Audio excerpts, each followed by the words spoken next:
Lessons from non-urban creative practices. In this session, we will hear concrete examples and experiences from across Europe, showcasing how cultural and creative initiatives are being developed and sustained in non-urban context. We are pleased to welcome our speakers. Michaela, Charisi, European Network of Culture Centres, Belgium. Mark Justin Rainey, University of Galway, Ireland. Jorge Gallardo, BeeTime, Spain. Milica Milović, Magnet, Serbia. Dorien Imágenes y Palabras, Spain. And Marta Vētra, LAUX, Latvia.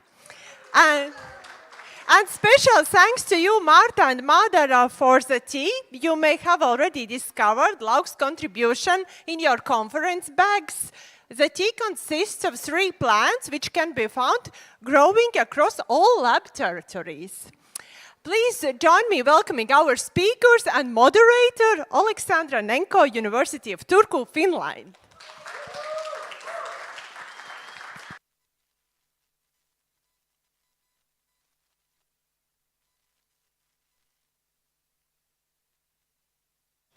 Do you hear me well? Yes, hello, great people. Welcome to the final plenary session of day 1 of the nicest conference. And before we actually start, I would like to take 1 minute for the culture in action introduced by Jorge and Milica, please. And Dorien. Woohoo! Does that work? Yes.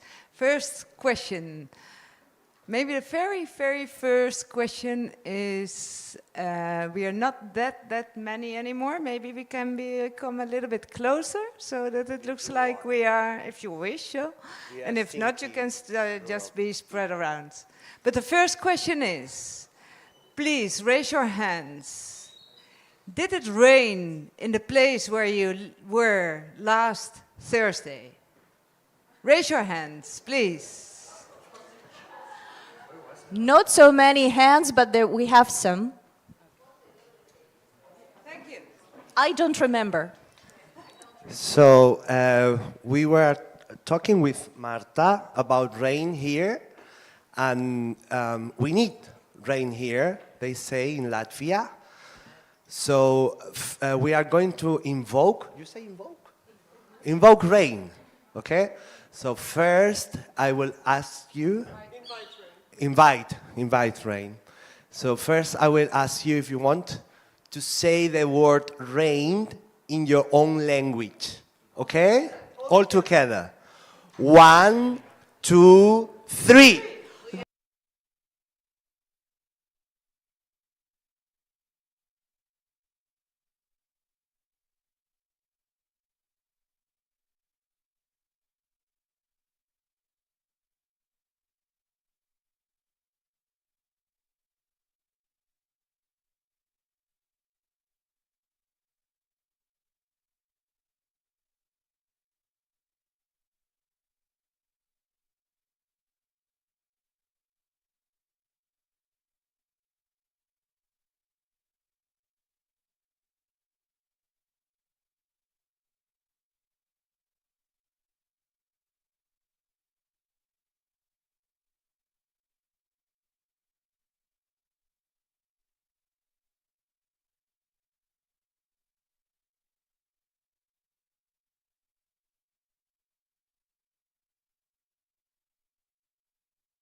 words about how we proceed.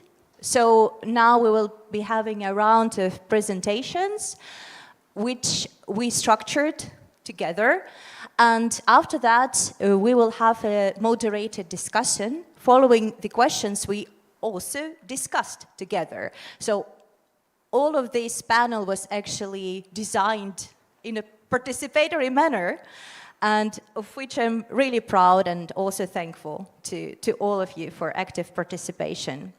And when we were thinking of how to structure presentations by people working really on the ground with creativity in non-urban areas, in rural areas, we thought that it is important to share the motivation which stands behind this work with creativity in rural areas, non-urban areas, and also to talk about the roles of the leaders of the creative projects as bridges between the rural and the urban, the local and the global, the culture and the economy, the nature and the culture across different communities, and also to talk about the affects or those shapes which your activity takes in places.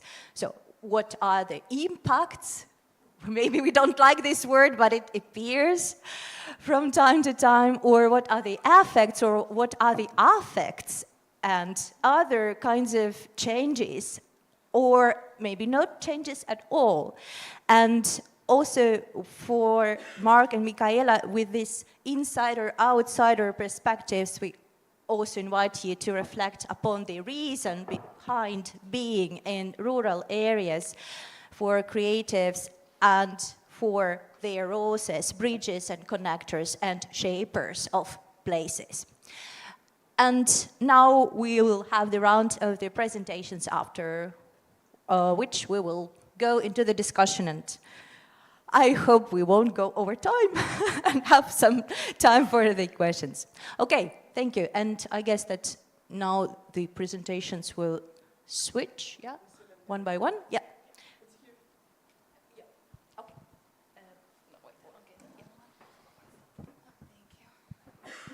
I am an expert now. It's my second plenary in one day, so it's still me, still Michaela, still working at the European Network of Cultural Centers, in case you forgot. But this session is actually with a dual perspective and a bit more focused on our work within in situ. As we established before, a picture is 1,000 words, and I didn't put a lot of them on my slides, so the rest I have to speak them myself. Let's see how many I will use in these 5 minutes. No, okay, I'm kidding. So, a rural value. Why do we work within the rural areas? Thank you for such an easy question, Oleksandra. I think that, okay, let's take it from the start. As the ENCC, we worked very closely with the case studies, with the actual cultural projects of in situ, 12 beautiful case studies along 6 different, very different areas. And we worked in monitoring and analyzing their day-to-day work and basically, yeah, what happened in the project in these 2 last years. It was something that came very naturally from our work with the ENCC, because as I mentioned before, we have been working very closely with members from different backgrounds, from local and regional networks, national networks, individual artists and cultural initiatives. So it was like a very natural step for us. And I think that if I had to choose one thing that maybe became even more evident after working within in situ, is the way that rural initiatives grow, how they grow. It's very interesting to see the element of relationships, within their grounds, and how creativity can maybe take space from the infrastructures that sometimes are missing within a rural environment. Connecting communities. How are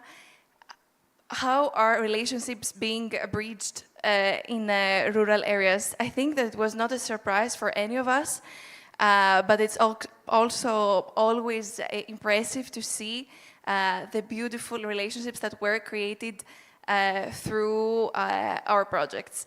How, again, maybe the lack of certain institutionalization procedures and infrastructure pushes you to be more creative on how you connect with others and who do you reach out to. We saw our projects working very closely with schools, local municipalities, co-create and expand their communities, and this was something super inspiring. And the way they did that was actually what was more striking, let's say, because they managed to transform spaces physically, socially, and emotionally. And it's not only about transforming a space, it's how they transformed the relationships among the people involved, and also the relationship between the people and the space itself. Yes, this is a small introduction, let's say, in what we're going to discuss. So, thank you. Now the word goes to Mark. Oh, okay. So how do I? Just This one? Oh. Well, Hi, I'm Mark Rainey. I'm from University of Galway. I was a researcher on the In-Situ project with the Galway lab. And I'm going to do 3 things in this 5 minutes. I'm going to talk about one of the case studies that we used in In-Situ. I'm going to introduce you to the town of Gort in County Galway and to Gort Arts, which is a local collective in Gort, Arts Collective, and then sketch out what I've termed emergent placemaking based on the work of Gort Arts.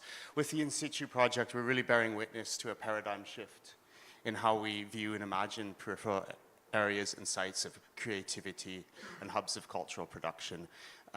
This is kind of a phrasing that we're beginning to use more and more in the publications that are coming out of the In-Situ project, and I'm just going to begin with that.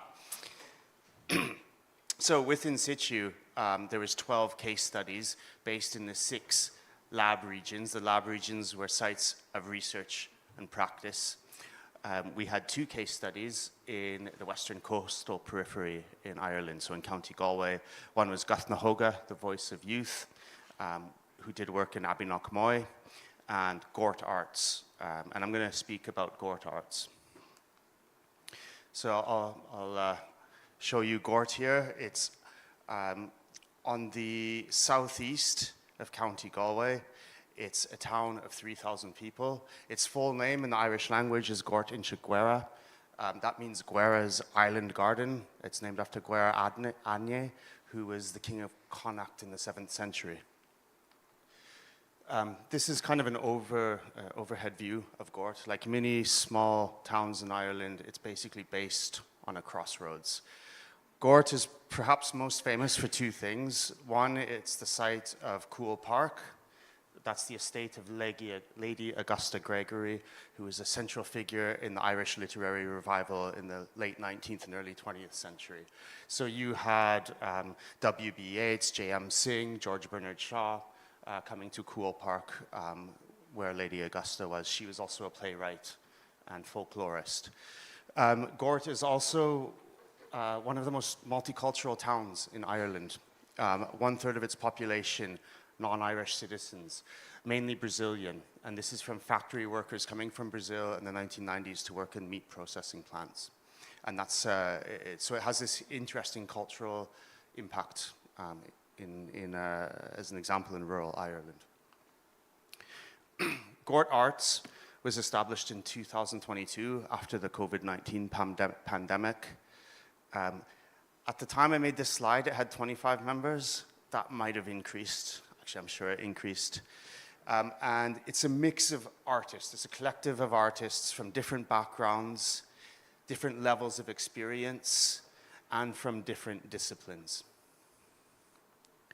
And the aims of Gort Arts were to nurture and promote local artists in the town, to advocate for the importance of arts in the community, establish a space for artists, have Gort recognized as a place for the arts, and engage diverse communities through the arts as well. Here's some examples of kind of the diversity of the type of artwork that's coming out of Gort Arts. You have Herself, which was a film about the women of Gort. So you have filmmaking, you have visual arts like murals, you have storytelling as an art form as well, and you kind of have crafts as well. That's the St. Bridget's cross, their traditional kind of Irish cross made out of reeds during the Imbolc season, so the spring season. I'm going to highlight two activities that Gort Arts has done. So for the past 3 years, they've done St. Bridget's Day celebrations in the town centre of Gort. During the pandemic, the Irish government introduced a new holiday in Ireland. St. Bridget is one of the patron saints of Ireland, and it became a public holiday. Bridget is also a figure from Irish mythology. So if you want to take the Christian celebration, then it's St. Bridget's Day. If you want to do a kind of pre-Christian celebration, then it's Bridget's Day.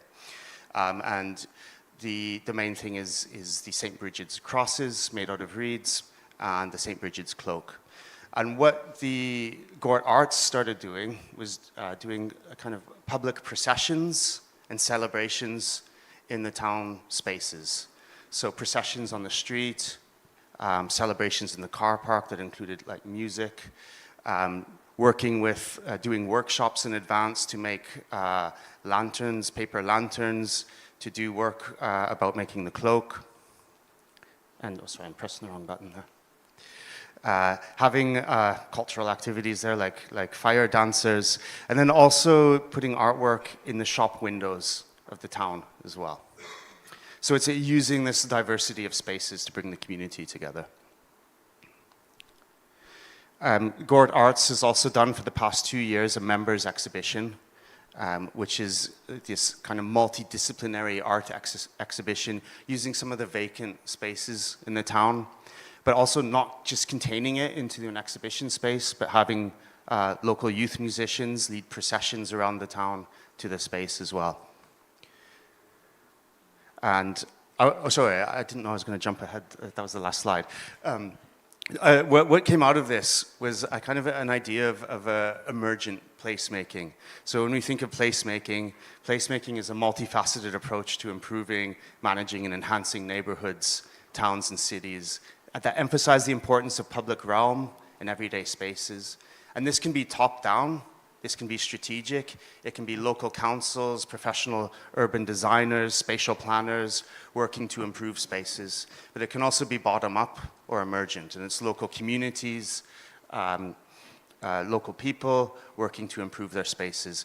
I'm making an analytical distinction there, not a moral or political distinction or ethical one. These are both can work together. But what we found with Gort Arts is this emergent placemaking, that an arts collective was helping the community reimagine space. How is the town square used? That's often just used as a car park. The back rooms of pubs used for storytelling, a vacant building used for an exhibition. And it's getting people to reimagine and reuse space in new ways. And I think, you know, when we have the discussion, we can look at kind of the impacts that has maybe on policy and imagining rural spaces as well. But I'll finish there, and I hope I've been in time. Yeah. Yes. Okay, thanks. Thank you so much. And yeah, we are moving to Jorge now, I guess. Yes? Is it like that? Yeah, BeeTime. Thank you. Hello. Hello, my name is Jorge. I'm coming from South Spain, from a little town called Vejer de la Frontera. And I'm working there since 2014, more or less. And we start to work with bees. That was our first step going into ecology. And then after seeing, this can be the story of a failure, because all bees die. So that was the reason to look to the ecosystem closely. And I mean, by ecosystem, I mean nature, water, land, seeds. And so we believe in slow impact, something like that. Maybe impact is not a good word. But what I want to say here is that this is the main artistical installation that we have in our place. So it's industrial agriculture, what is shaping the cultural sphere of our community since the 60s. And this is Goliath, somehow. And this is David. So we are creating small structures in the landscape. And I don't like to use the word fight, so David is not fight against Goliath, is seducing him somehow.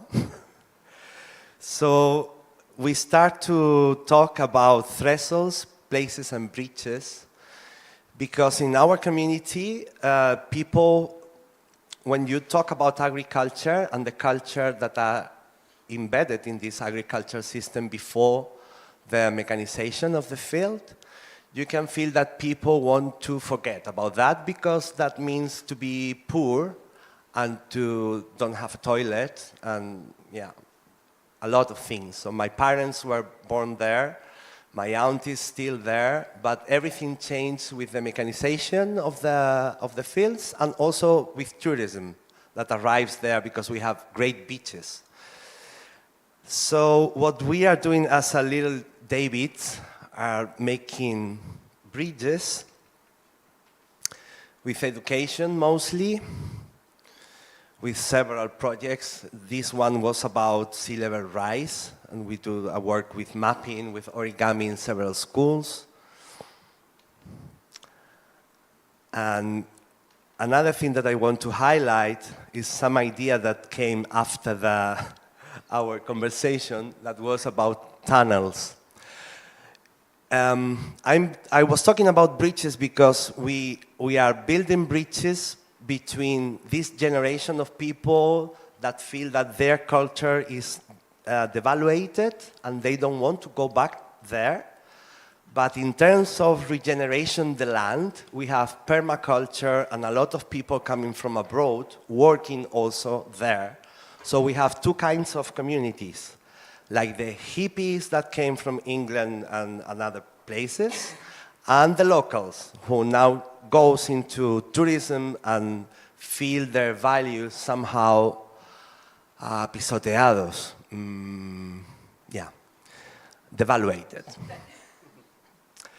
So these bridges, you can see, when you build a bridge, you can see the bridge, and it's from here to there. And I think that we are also building, as little Davids, we are also building tunnels between bubbles, because we need to keep safe some places and some actions. So this is our other task that is more related to hacking rituals and building research and groups of building knowledge together. This is from our last action, is from Santa Lucia. Santa Lucia is the same patron of the blind people. So we invite people from the village to make a portrait, and then with that we made a calendar representing this saint that we forget a lot about her history. So there's something about building bridges also with the past, but always dealing with this sense of we are really little, there is a strong culture there that is still trying to make people forget about that and push them into capitalism. So this is also a culture system that we are trying to seduce. Thank you. Thank you. Melissa, the floor is yours. Yes, okay. Let me first, I will get lost probably with this, all these devices in my hands. Just press screen bar. Huh? This is not me. This is me. So it's you there. Oh. You do sit in the wrong order. No, but no. Shift. Okay, but there was one Dorien. one missed.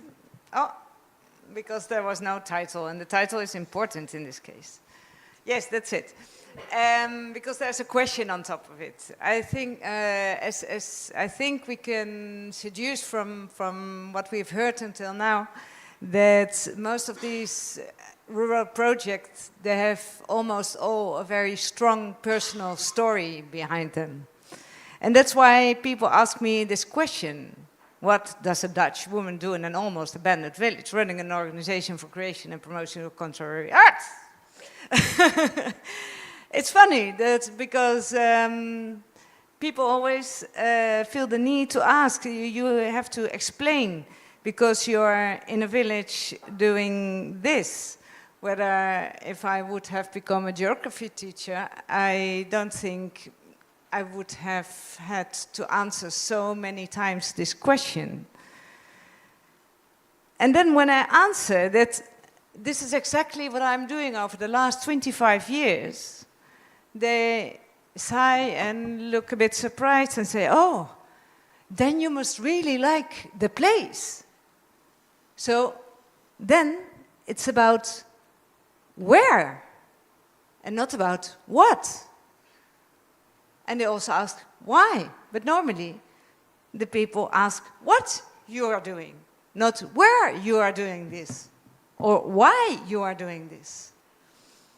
Well, the place where I am is La Aldea Portillo de Busto. I don't put a map because I don't think the place is that important in the sense that it has to be located in a map, but it's like an accident.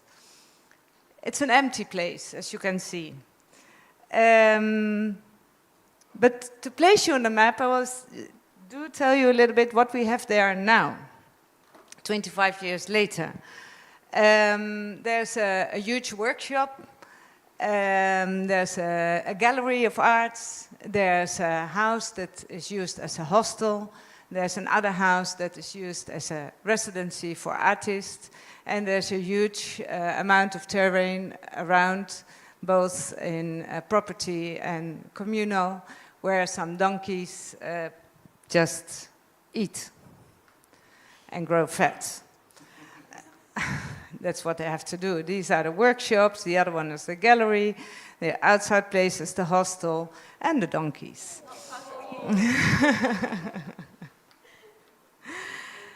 Of course, we have a garden, and we do all this rural life that we have to do when we live in these small villages.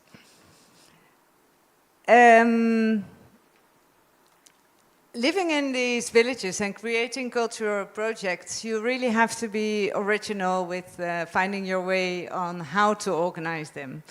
We happen to end up with international volunteers. There's many ways of doing this, but the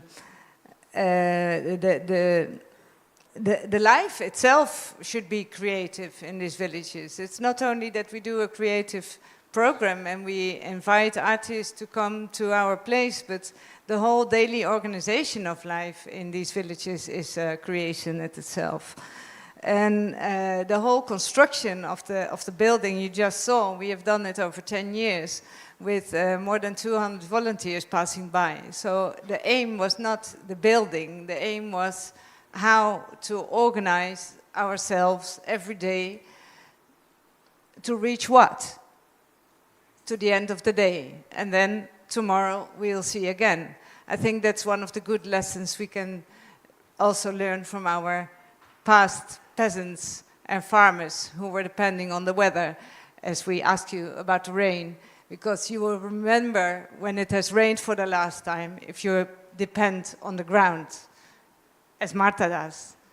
If you don't have a relation with the ground, you won't remember so strongly if it had rained 4 days ago or not. And we live a little bit with the rain and the snow and the nature of the day. So the place is very highly demanding and the place is decisive. it's also very necessary in these villages to be, the pictures just go by, it doesn't matter, to be brought. We don't need so many specialists as we do in the cities.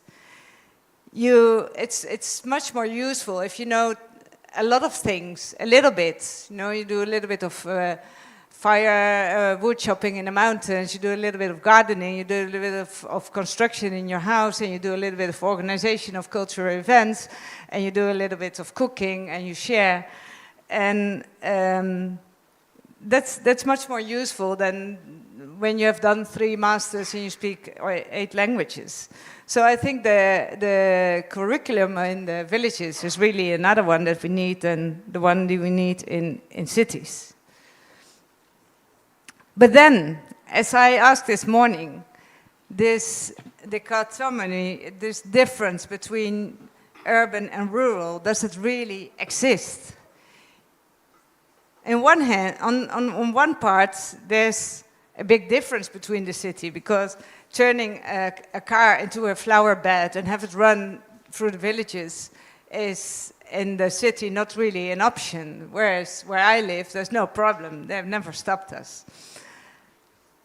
But then all these people are laughing, they're happy, and they seem to live in a village. But they're not really living in a village. All these people are coming from the city, and they come to the village to spend the weekend, to spend their holidays. And these people, they don't have duties anymore in the village. They don't really have a task. They come to spend their free time, and they want to be entertained, fed, and hosted. At the same time, as Jorge stated, we have these older people that have stayed in the villages, those who have lived there and never left, or maybe have to leave at the end of the days to an old people's house in a town or a city they've never known before.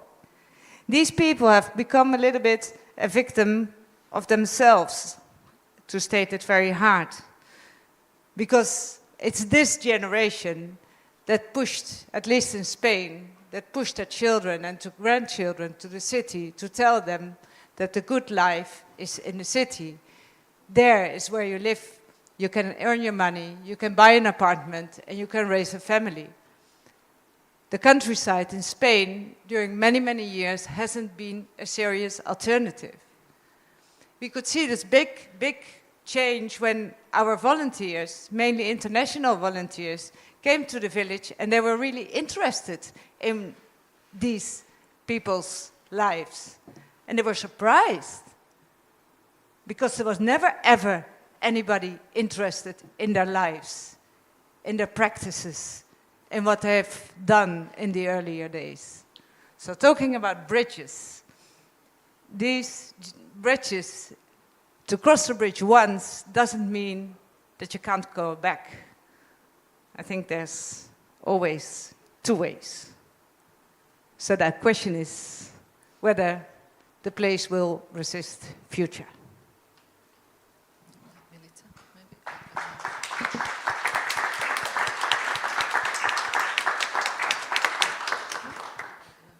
Thank you. Yes, I guess it's Melissa. Yeah, and I will be a strict moderator and remind you to please speak like...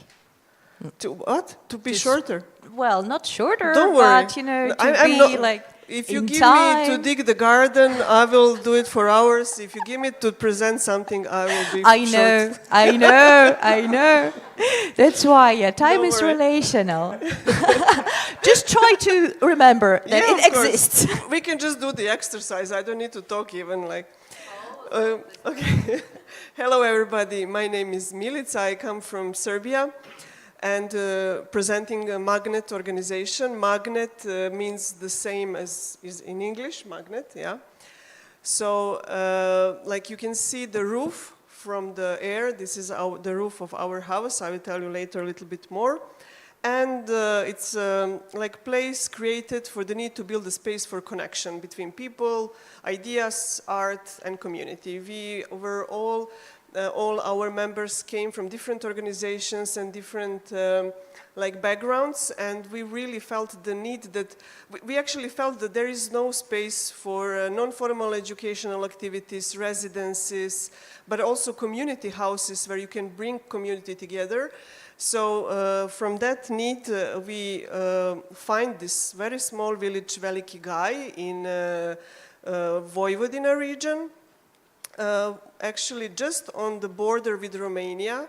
So there is only 300 inhabitants there, and if you walk straight to one street, you can end up in Romania. So we usually say to people, don't walk far away because you will end up in Romania and get arrested probably. And the house that you see with the yellow door, it's actually the old German house that we bought in 2017. And we renovated the house and built this like community houses, community house. And this is how it looks now. It's very beautiful, yes, we are proud of it. When we came to this abandoned house, they called us strangers, these strange people.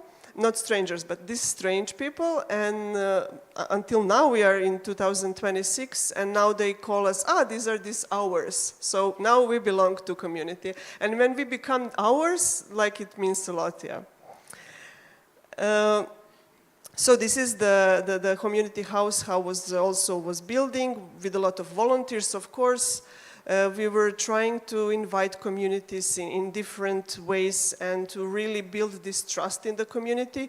So we were not doing projects and activities with people, but for people, trying to always have in mind that we are the guests in their house and that we really need to understand the culture, but in order to understand, you need to live some time there. So it's like our organization, none of us live there, but we spend a lot of time in the village and also trying to involve the community in different ways.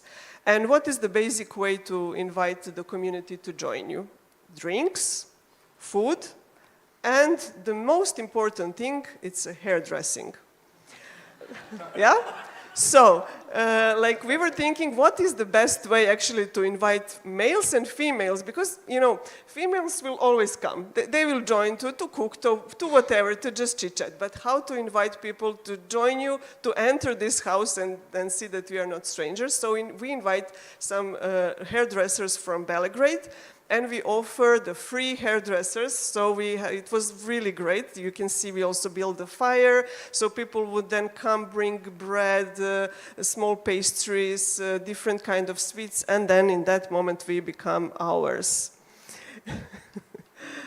Also, this house has 33 places to sleep, so we offer different kind of activities, not only our own, but also for other organizations, organizing residencies, different kind of cultural exchange programs, trainings, seminars, different kind of activities.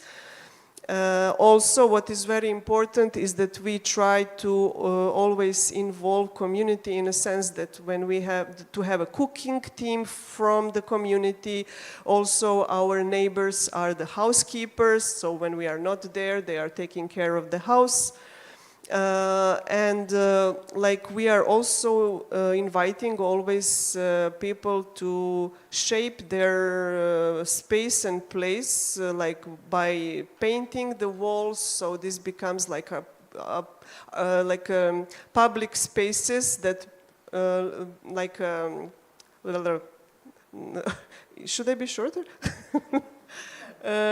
Creating these murals on the wall that actually becomes the ownership of the community as well. So it's not just bringing artists to do art, but actually bringing artists to try to involve the community also in creation. And that's it.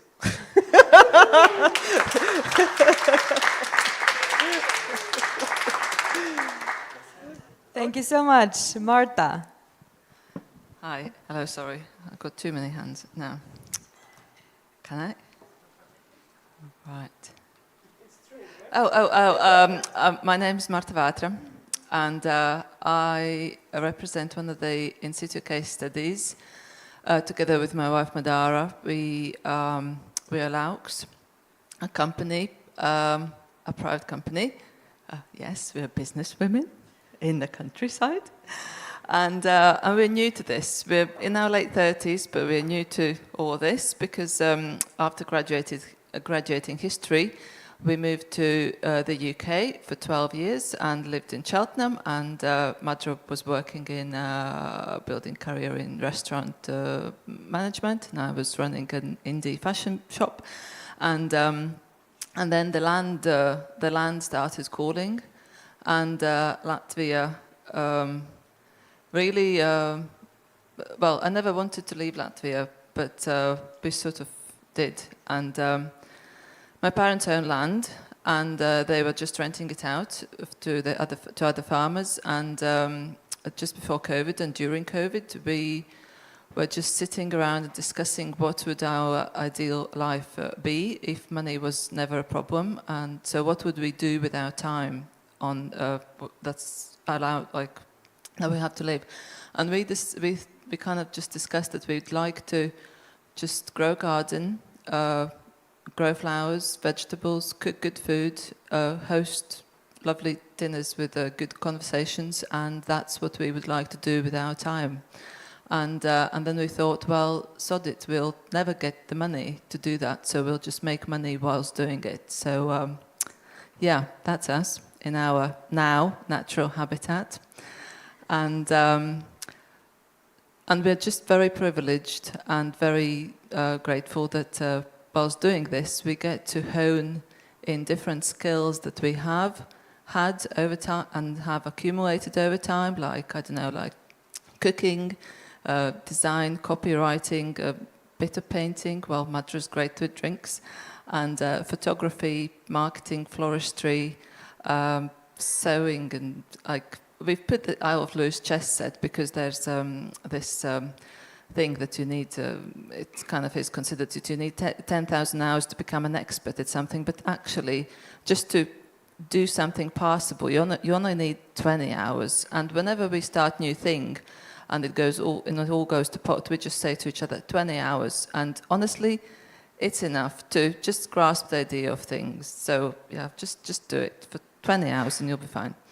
And we are very, very, very happy that people around us, closer and further apart, they understand what we do, which was main worry when we moved to Latvia, and they value it. And so basically to survive in the countryside, because we live 30 kilometers from Valmiera, 30 kilometers between Valmiera and Limbaži, and there's basically nothing there. Well, there's a big barn and the greenhouse that Madra has built from old windows by herself on her own, because I've done the garden on my own.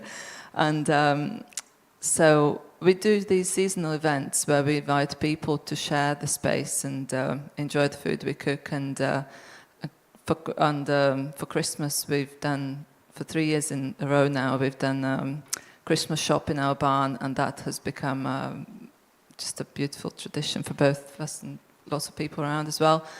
And our K9 department, also under the link to help people to connect to nature and everything around us. And I wonder what is. I'll put it on this one for a while, because the garden really is the beginning of all of it, because we decided to create it by using permaculture methods and to grow it mimicking how the nature grows things by co-planting and interplanting and just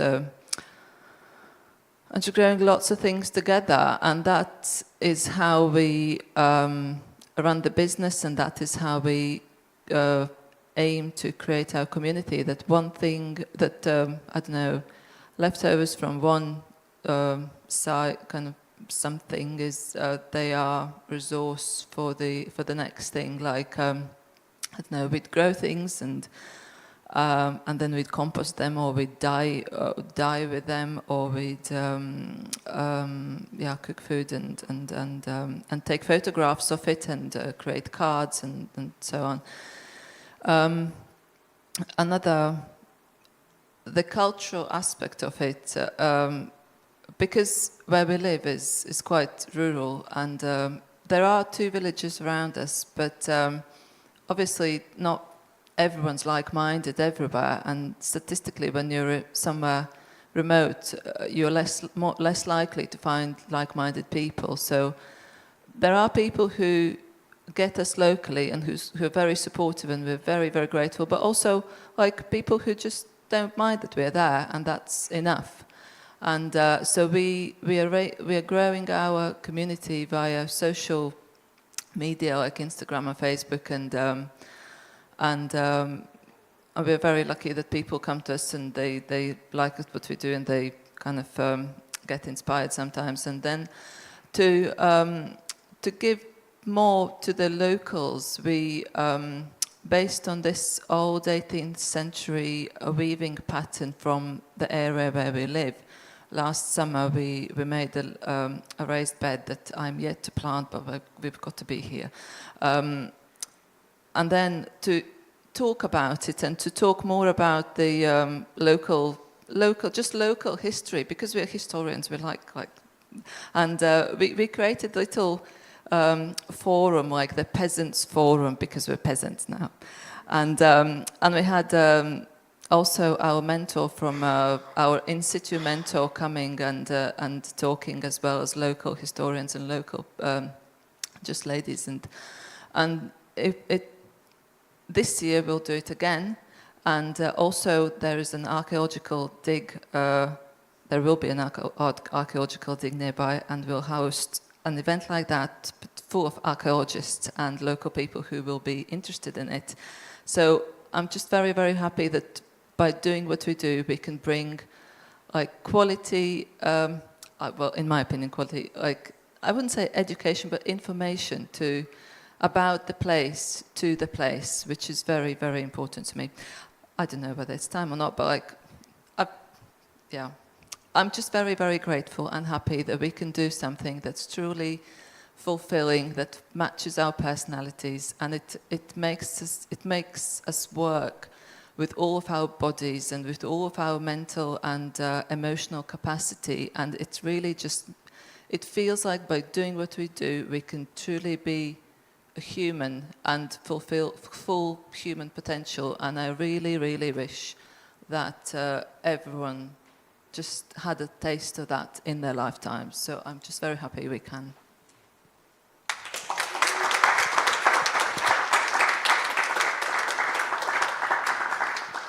Thank you so much.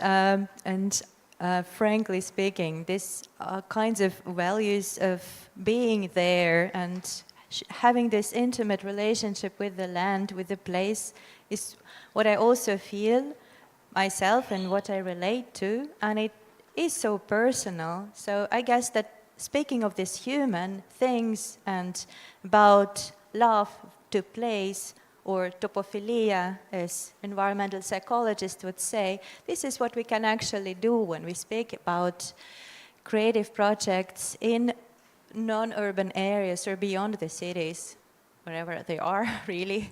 Not speaking about power and promotion, but about real connection and relationship. And all of you have been speaking of so many diverse environments, but you were relating to these place specificities and how you actually work with those very place-based, very unique, very authentic cultures, materials, values, emotions. But at the same time, all of you in that or this way were also saying that you are having workshops, trainings, exchange programs, archaeologists or other people coming. So these crowds from outside joining the local communities and you yourselves. So the question I would like to raise now is, how does this internationalization or this local, extra local connection work for you? And is there any, or how do the digital technologies and digital platforms work for you? Is it important? Does it help you to connect, or is it some other kinds of formats? And I would like to ask this question specifically to Milica and to Michaela. Yeah, okay, yes, thank you for the question. Actually, today, when we were traveling in the train, we were talking about this, and like also some new perspectives come to my mind, and like doing things specifically in Serbia, I will now speak from that perspective, from my personal perspective, it's very hard working with the culture, yeah? It means that you need to struggle to find the money to do your activities. And when government needs to cut something, they will cut first on the culture. So for us, internationalization means also surviving. Because like if we have ability and possibility to, for example, either be a leader or the partner in European projects, for us also this means to survive. So for us, internationalization is bringing the community to be visible in one sense, and also making us able to do what we do. Digitalization, in the same sense, bring us the visibility to the world. And also, like, it's much easier to bring international community to our village than the local community. I mean, when I say local, I mean from other cities and villages. So in a way, this also internationalization, we try to use to open the world to other young people coming from the surrounding, and then in that sense, experience the world and come back and realize that they can do the same things in their own place. So like we see it as a possibility. I mean, we need to see it as a possibility. There is the only way for survival. Thank you. Yes, Michaela, thank you, Milica, for that. I think that the in situ findings, having worked so closely with the case studies, are quite similar to what Milica is saying so far, because it's not about making this as a goal per se, internationalization or digitalization. It's more of tools supporting the practices that are developed within the communities. Community was always, and this is very clear, the central and the focal point of transformation, and the focal point of all of the case studies of in situ as well. How to use a physical connection for achieving community engagement. But it is true that digital tools and having a portal towards the more external view is something that is supporting. Let's say it's not a goal per se, but it is a supporting framework. And same goes for internationalization process. This is something that for some of the case studies did come through in situ, maybe even for the first time, having the chance to be part of a network that had input from a lot of different areas, and being able to share your challenges, your fears, your future aspirations, even if that's like on a very starting point, or even more elaborative collaborations that may have come out of the project. It was important to have this element again as a support, as an opening, as a widening, let's say. Thank you so much. So, tools, not the self-aim.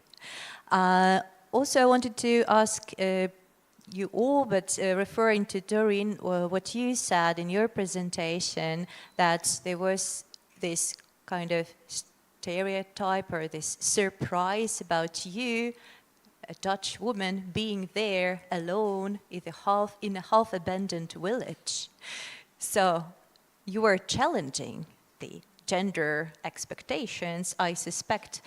And the question is to whoever wants to answer, but maybe to Dorien and Melissa, Marta, or whoever wants to answer, what are those gender interplays in your projects? Do you challenge any expectations or stereotypes? Do you build new roles? Is it important at all in your projects? Yes, it's important. Of course, we all wish it was not important. As I said, but the reality is different. As I said in the beginning, all these stories are very personal stories. So my personal story is that when we finished the building after 10 years of construction, my partner in all this, he passed away. So I stayed alone in the village with a son of 7 years old.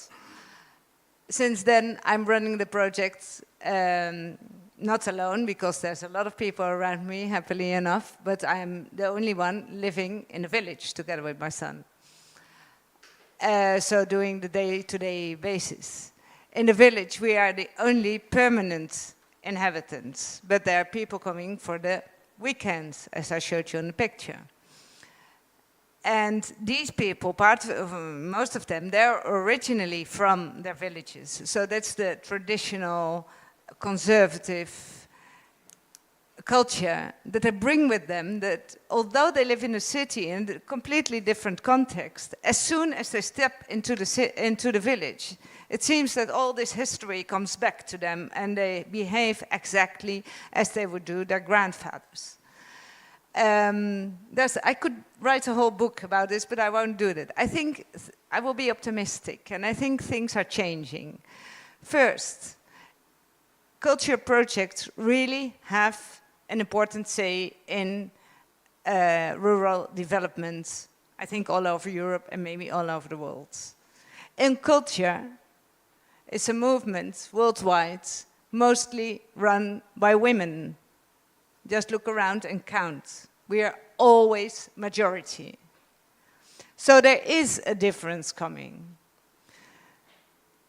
The villages were masculinized, how do you say that? Since industrialization. Before that, they would always share all the activities in the villages. Women were even more important than men many times in the daily life, in the village life. And they participated, maybe from another level, but they participated in everything. When the machines came, then male took over. And women were no more necessary. That's where I live. If there's somebody living in a village, there are men. Because they took with everything. But now we are heading for a different phase. As we see Marta, she's not only the one who produces the vegetables, but she's also the owner of her own production. And she earns the money and she's leading the project. Me, myself, as a cultural entertainer, I'm also the leader of the project and the owner of the buildings that I have. So I think, and there's always a lot of importance in ownership, as we all know. So if we become the leaders and the owners of our own businesses, enterprises, associations, or movements, then there's a possibility for change. Thank you. This is beautiful. Thank you. Just one tiny little thing. We agreed I won't take too long this, but when, two women doing a sort of a gardening project in the countryside. It's really, it never sounded, let's put it that way, we had a lot of, good luck wishes when we started. Now we get less of that, which is, I take as a good sign. And, but when we created LAUX as a company and when we chose the name of LAUX, we deliberately went, well, in Latvian language, it kind of plays around with the name of fields, and it's kind of the root of the word agriculture as well, LAUX, and it's got a male, I don't know the linguistic terms in English. The end of the name is male, and so basically LAUX is a male word, and we did that because we knew that culturally, socially, and very often economically, women are more active in Latvia. It's just historically like that, and there can be a bit of stigma around that. So we decided to take this male name, so that would be more inviting for men to participate in our actions and to accompany the women should they have a wish to come and visit us as well, to give kind of space, safe space for men. It sounds strange, but and that kind of, and being like a private sector players, we're not kind of only cultural creation, but we kind of, there's us, and then in the local village there's like a cultural center where you can go to a concert. So sometimes if you come to us, it's just on the way, so you can pop in there as well. So maybe we're kind of bridging the step for men to participate more in the culture and to hopefully, but it's kind of, yeah. But that's important that we now talk about, let's say, two sides. And maybe we will go over to another question if we have to save a bit more time, so if you allow me.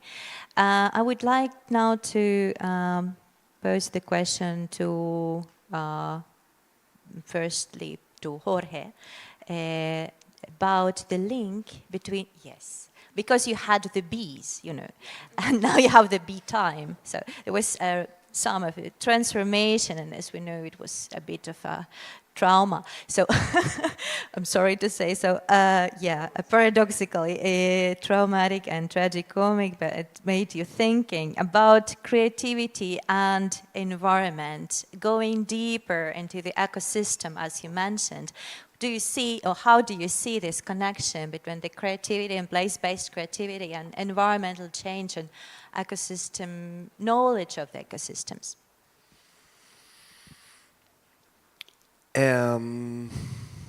Maybe a story can help. I'm in collaboration with a farm that is not producing food. They are working in the regeneration of a forest, really tiny forest. I believe in small places and small impact. And the owner of this place, he is working mostly, is my colleague in several projects, and he is working in the cycle of water. So we are trying to get back, or to get back to life some, how you call that?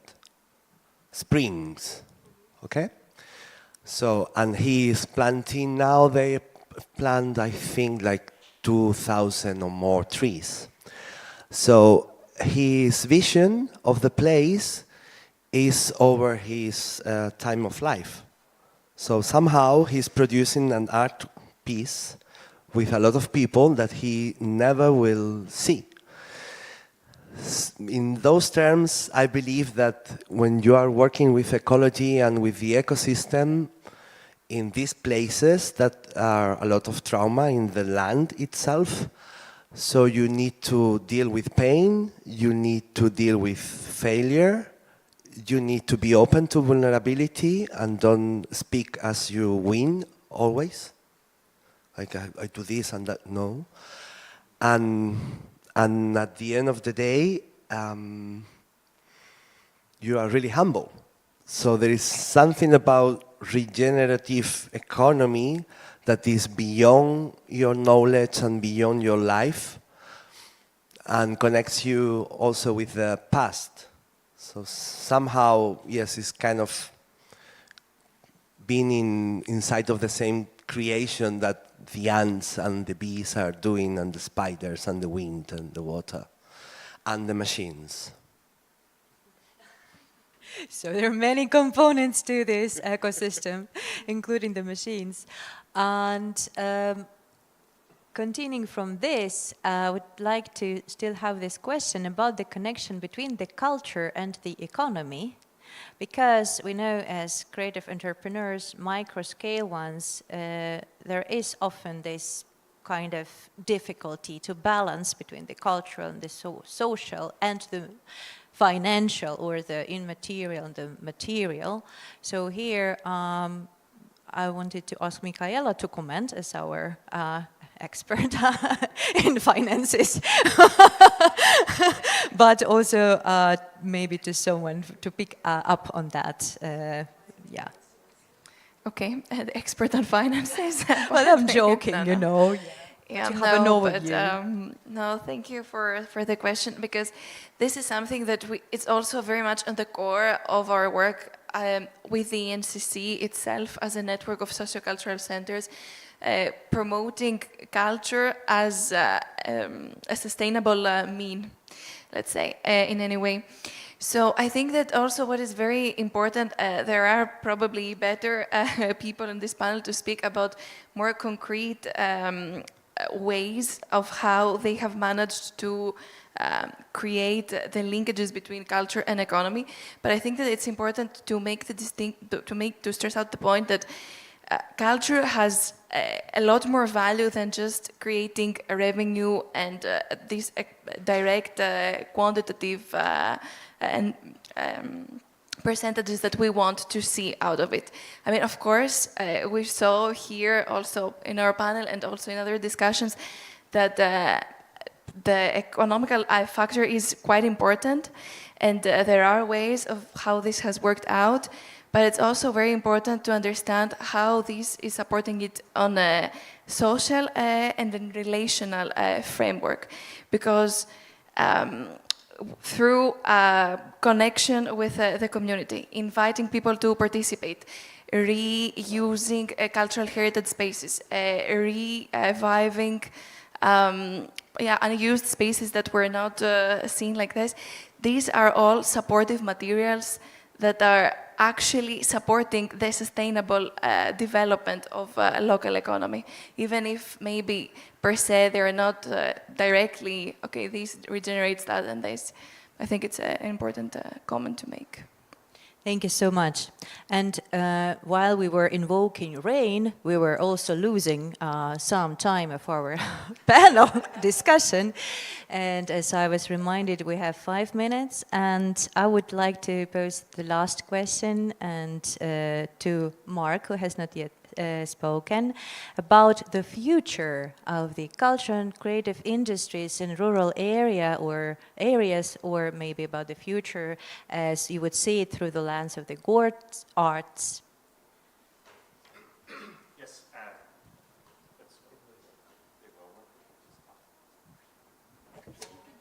Oh, there we go. Yeah. If I talk maybe specifically quickly about Gort Arts, I spent a lot of time with them, interviewing with them, going to their meetings, some of their events. I think there's 2 aspects of the future of this. One is organizational. This is a voluntary organization of artists.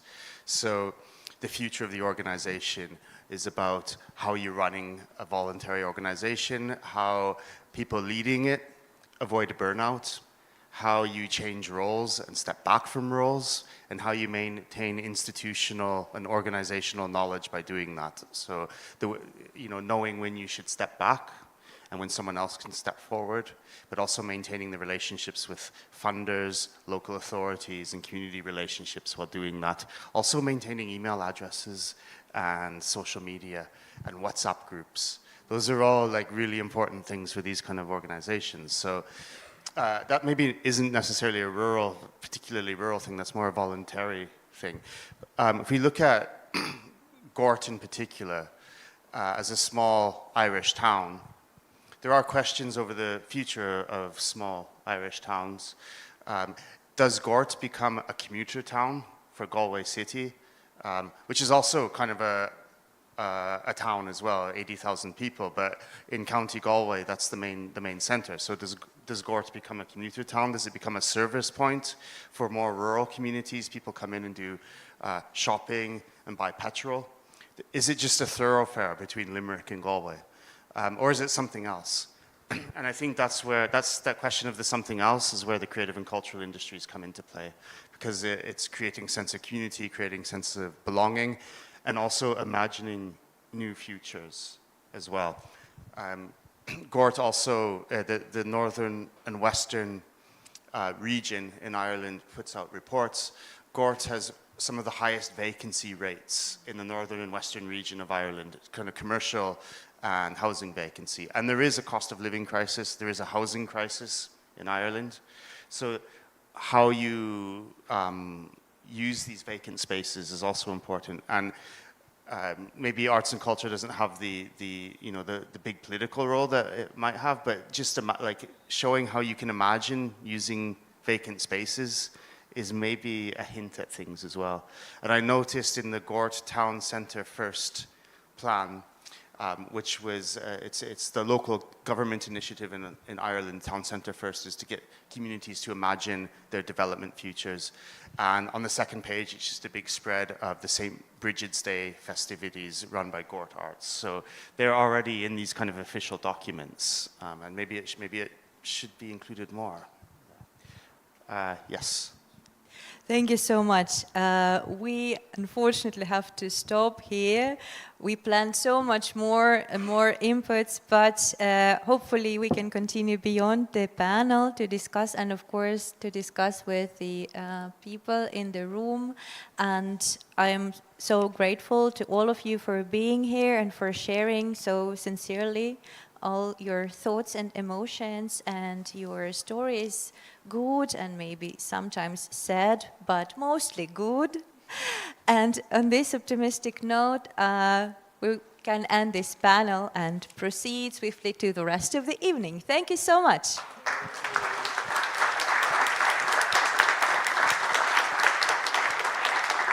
Thank you so much. So, dear guests, we warmly invite you to take a short walk right now. The weather is quite beautiful outside. Short walk across the Gallardo River, just across the bridge, where we will be waiting you at the Valmiera Theatre. It's not far, it's about 10-minute walk, and you have to find sign Acustica Cafe. That's the entrance. Then, there you can enjoy an evening welcome drink and a small artistic surprise after a short presentation about Valmiera and greetings from the mayor. Dinner will be served later. Tomorrow, we will meet here again at 9:30, starting with a plenary session, followed by a coffee break and coherent thematic sessions. Have a wonderful evening. See you tomorrow. No, actually, see you tonight.